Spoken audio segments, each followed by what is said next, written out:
It's a free card from playing High Voltage. And, you know, Ghost Rider is my favorite Marvel character, so you know I'm gonna try to cook hard with this one. Okay, let's get to his ability in a bit, but first, who is the first Ghost Rider? Well, when a spirit of vengeance bonds with a human host, you get a Ghost Rider. And there have been many in Marvel's history. Danny Ketch, Alejandra, Robbie Reyes, and the most famous arguably is Johnny Blaze. But the very first one, well, he was a young caveman from 1 million BC. His pack ends up getting wiped out by a Wendigo, leaving him alone and on the brink of death. It was then when a snake approached him and made him an offer. I shall give you the power to avenge your people. You just have to collect some souls for me.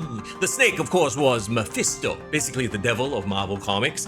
Mephisto bonded the caveman to a spirit of vengeance, making him the first Ghost Rider. The first Ghost Rider did eventually get revenge on the Wendigo and was approached by Odin and Firehair to join the prehistoric Avengers.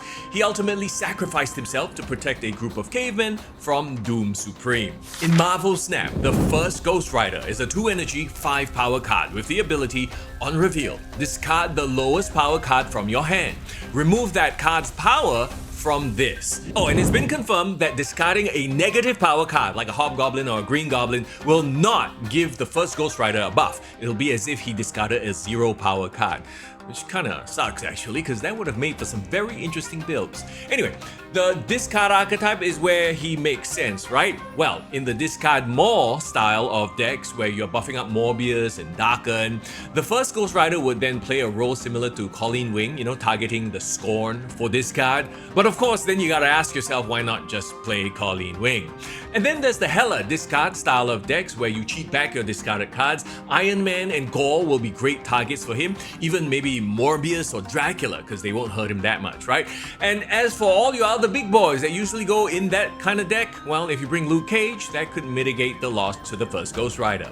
And then of course you bring all those discarded cards back with Hela or regular Ghost Rider. And then there's Khonshu. Okay, we're probably gonna get our hands on the first Ghost Rider before Khonshu, but Khonshu is a strong synergy. Because imagine, you discard your Iron Man with the first Ghost Rider and then you bring him back as a 12 power Iron Man thanks to Khonshu. I want one. Hey, let me know in the comments how you would use the first Ghost Rider. You know, I feel like we've come to expect that free cards that they give out during limited time game modes are usually kind of meh, but ultimately,